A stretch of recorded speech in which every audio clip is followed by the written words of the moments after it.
In the world, there are two cruel, medieval dictatorships that are almost caricatures of themselves, competing in imposing bans and restrictions that further complicate the already difficult lives of their citizens. These countries are Turkmenistan and North Korea.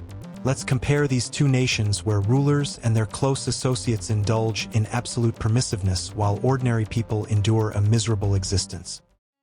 The authorities of this republic, overwhelmed by the billions of dollars that fell into their laps, thanks to the country's immense wealth in natural gas and the submissive obedience of 5 million Turkmen, a kind and God-fearing people, regularly introduce strange bans. Recently, at the initiative of President Serdar Berdimuhamedov, Turkmenistan began regulating queues in stores. In the capital, Ashgabat, queues were completely banned, and in some cities, only 4 people are allowed to wait in line at a time. So, if you urgently need something but there are already 4 people at the counter, you must sit somewhere aside until one leaves, and then rush with all your might to become the 4th in line. Since 2015, importing black and other dark-colored cars has been prohibited in the country.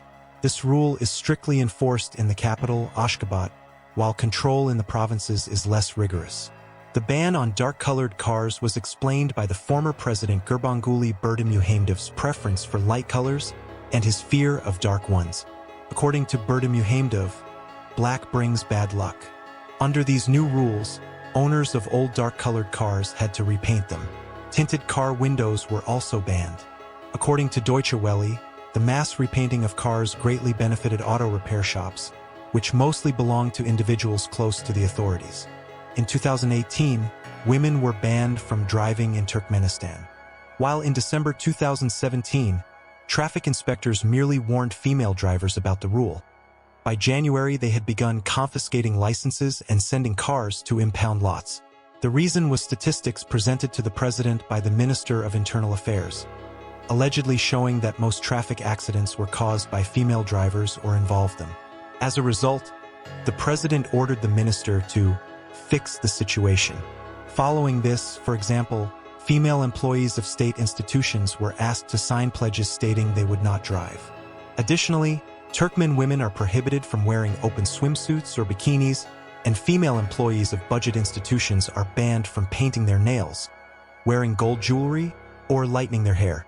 Unmarried girls or women are not allowed to walk outside after 9 p.m. All these bans are justified as efforts to uphold morality. Since 2017, the country has actively campaigned against air conditioners and split systems, allegedly to preserve the aesthetic appearance of the capital. Violators are visited by housing management staff who demand the dismantling of the equipment.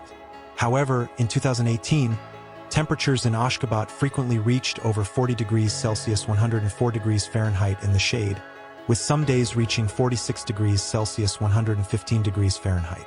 As a result, residents began installing air conditioners despite the unofficial ban. For the sake of beautiful streets and avenues, authorities have also called on citizens to remove satellite dishes from building facades. During these same years, Ashgabat authorities conducted a campaign to dismantle satellite antennas from private house roofs, cutting off access to foreign television channels. Reports of exterminating stray animals in Turkmenistan frequently surface.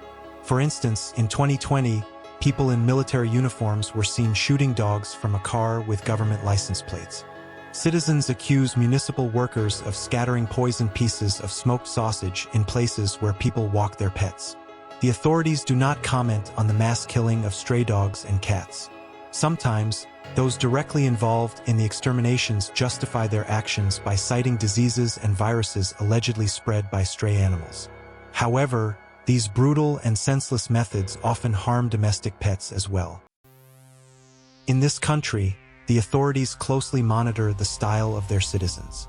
Therefore, there is a ban on piercings, as well as on wearing blue jeans and other Western-style clothing. Wearing black jeans is allowed, but blue jeans are prohibited because such forms of self-expression could lead to the overthrow of the country's established regime. Kim Jong-un believes that a hairstyle is an important part of one's appearance, as it reflects mood, culture, and even intellectual ability. Beauty salons and barbershops display a list of 15 approved haircuts for both men and women. While the list of hairstyles is officially recommended, failure to adhere to these guidelines can result in public humiliation. The ban on watching foreign films and listening to foreign music applies not only to North Korean citizens but also to foreign tourists visiting the country.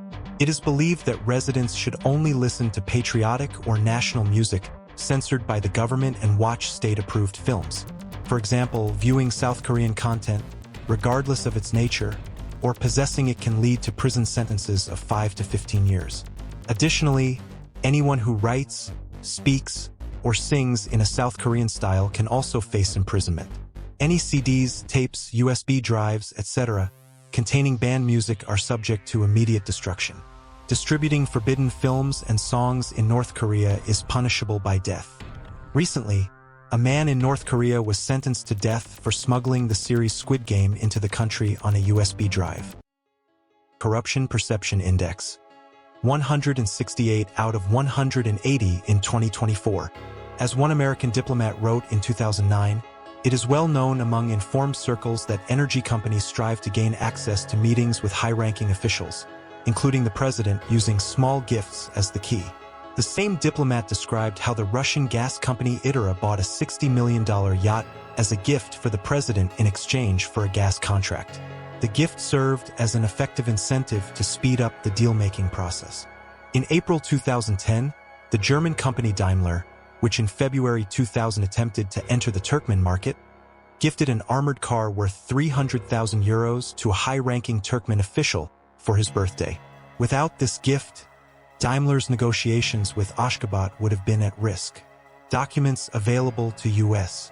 authorities also reveal that Daimler sponsored the German-language publication of 10,000 copies of the Turkmen moral guidebook Runama, which cost the company $250,000.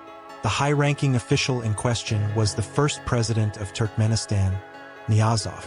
Incidentally, this book was translated into multiple languages, from Finnish to Swahili, with most of the work funded by foreign companies looking to do business in Turkmenistan.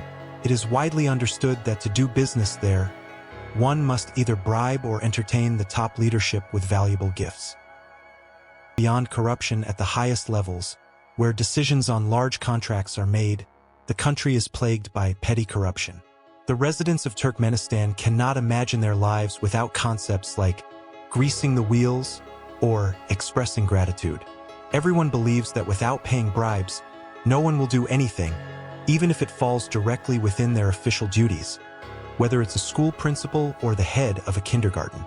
For example, parents know that getting their child into a kindergarten, the best school class, or a university requires money. Ordinary citizens firmly believe that they must pay a doctor to ensure the doctor shows compassion and agrees to treat a patient. That money can significantly speed up the process of obtaining the necessary certificates from government institutions or passing a vehicle inspection with the traffic police. Almost any issue with Turkmenistan's law enforcement officials can be resolved with a bribe. Whether you have committed a serious crime or parked illegally, paying a bribe can exempt you from any consequences. It is common knowledge that for a bribe of approximately $500, one can get a deferment from military service or, instead of being sent to a border post on the Turkmen-Afghan frontier, secure placement in an internal troops unit under the Ministry of Internal Affairs. If the price is increased to around $5,000, the military commissioner will personally issue a document exempting the conscript from the mandatory 2-year service in the armed forces. Corruption Perception Index: unknown. Corruption has permeated virtually every sphere of life. People are required to pay bribes for official procedures, business permits, and even for permission to travel within the country. They pay to be allowed to work abroad, to avoid military service, which lasts 11 years for men and 7 years for women, to be excused from mandatory fieldwork to which everyone is conscripted, or to gain admission to elite clinics reserved for the party elite. In a survey conducted in South Korea, North Korean defectors reported that approximately 20% of their income in their home country was spent on bribes. For some, such as those engaged in semi-legal trade, this percentage was even higher. At checkpoints that restrict movement from one province to another, bribes are also necessary, unless you have secured a special permit in advance from the authorities. Even visiting a sick mother can be extremely difficult. Bribes are also required to obtain residency in the capital, Pyongyang, or to get housing. This costs around $2,000 to $3,000. an astronomical amount for North Koreans. These bribes are necessary to obtain even a small apartment, often without water or electricity, for which connection fees must be paid separately. A new UN report illustrates the situation further. As its authors point out, bribes have become a means for the North Korean regime to sell basic rights and freedoms to its people, such as the right to free labor, freedom of movement, and so on. Internet penetration in Turkmenistan is extremely low. Out of the 4 billion IP addresses that exist worldwide, over 3 billion are blocked in Turkmenistan.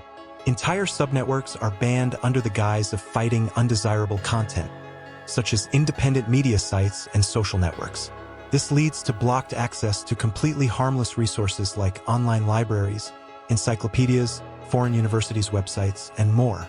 Access to most Western services and messengers is blocked, including YouTube, Twitter, WhatsApp, Telegram, and others. What remains accessible on the Turkmen internet? There are no unblocked social networks in the country. Only a few messaging apps remain, typically obscure services, but they are also periodically blocked. When that happens, people migrate en masse to alternatives. From 2015 to 2018, the Line app was popular, with some independent Turkmen outlets amassing up to 100,000 subscribers. Then came IMO, which also lasted a couple of years before being shut down. By the end of 2022, ICQ started gaining popularity but didn't last more than 6 months. Currently, Turkmens use the Link app, but it is far from safe. People report that when they send voice messages, the security services can play back the same message the next day on a different device as evidence of wrongdoing. The relatively most stable option is Telegram, which has always required a VPN to function in the country. For now, it remains one of the few available and relatively safe platforms for communication and accessing news in Turkmenistan. This situation persists despite the fact that around 10% of the population lives and works abroad. Their remittances to families make up a significant portion of Turkmenistan's GDP. You would think the authorities would encourage stable and consistent communication with loved ones, but no. Turkmen laws do not prioritize the well-being of ordinary people. North Koreans can access the internet for 5 minutes using a fingerprint scan. It sounds unbelievable, so let's dive deeper into the state of the internet in North Korea. Residents of North Korea report strict internet restrictions and constant monitoring of visited websites every 5 minutes. Those who manage to flee North Korea describe how, for many, the internet remains an impossible luxury, while the internal network is riddled with restrictions and surveillance. According to various articles, in North Korea, the process of obtaining permission to access even the internal network can take several days. Even after approval, observers are required to sit next to users, monitoring their every move. Internet usage is limited to 1 hour, after which access is revoked. Every 5 minutes, the screen automatically freezes, after which the observer checks the visited websites and performs fingerprint authentication to allow further internet use, states the report. A state security officer is also constantly present nearby. According to former North Korean citizens, for millions of people in the DPRK, the internet simply does not exist. One defector shared an example. Many in North Korea don't know what Wi-Fi is, or that a search engine like Google exists. They also noted that all South Korean resources are blocked in the DPRK. In 2019, a woman who fled North Korea described the offenses that could land someone in prison or even lead to execution.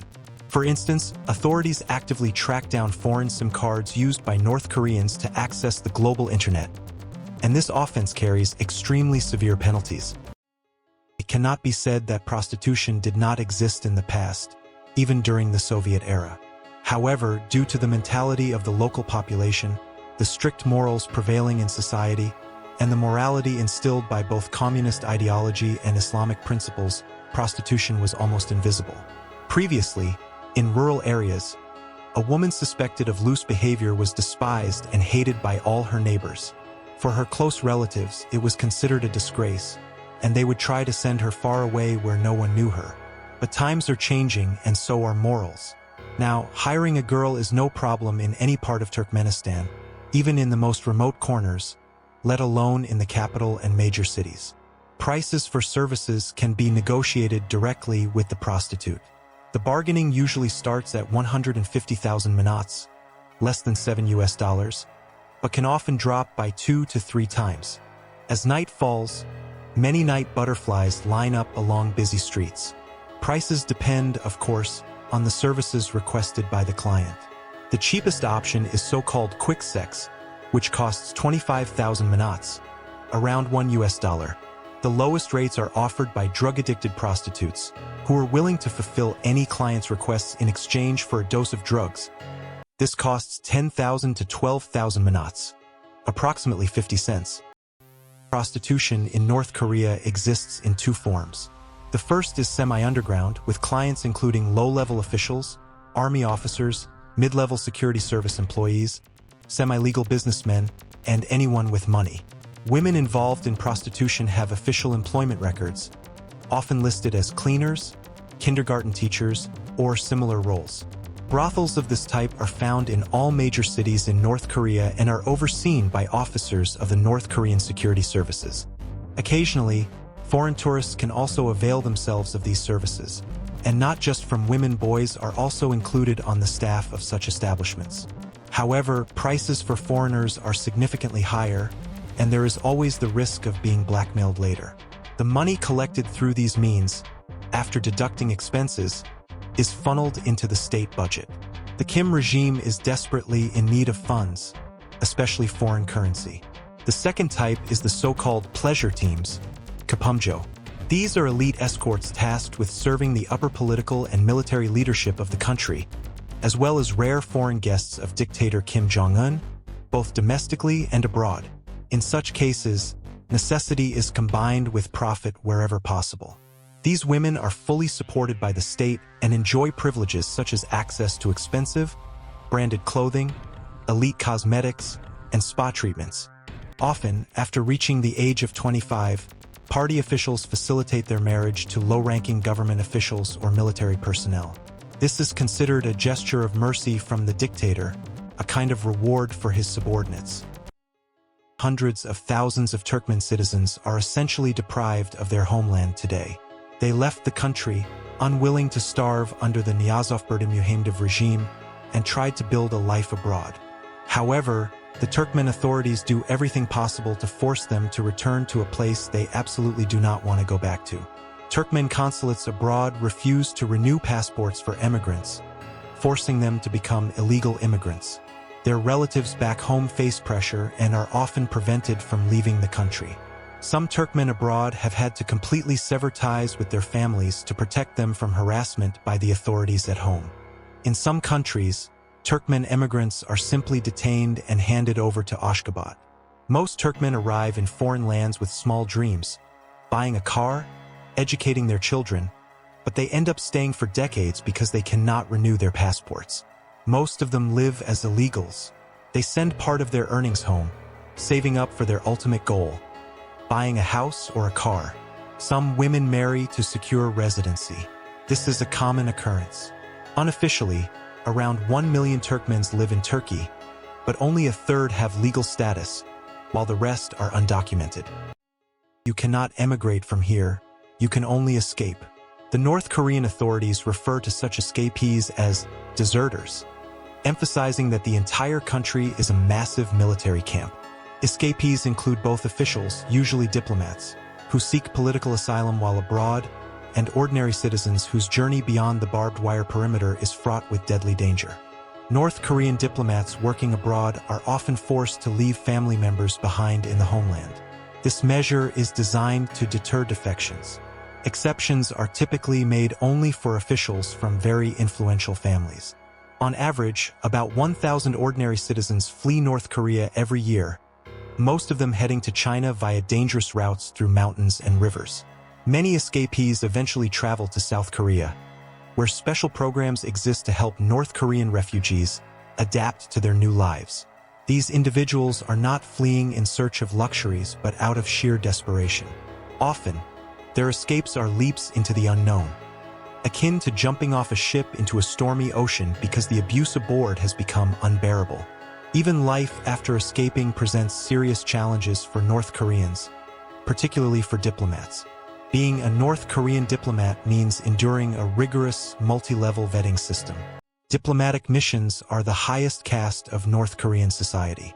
If authorities might sometimes overlook an escape, they will undoubtedly punish the diplomat's family and guarantors back home severely.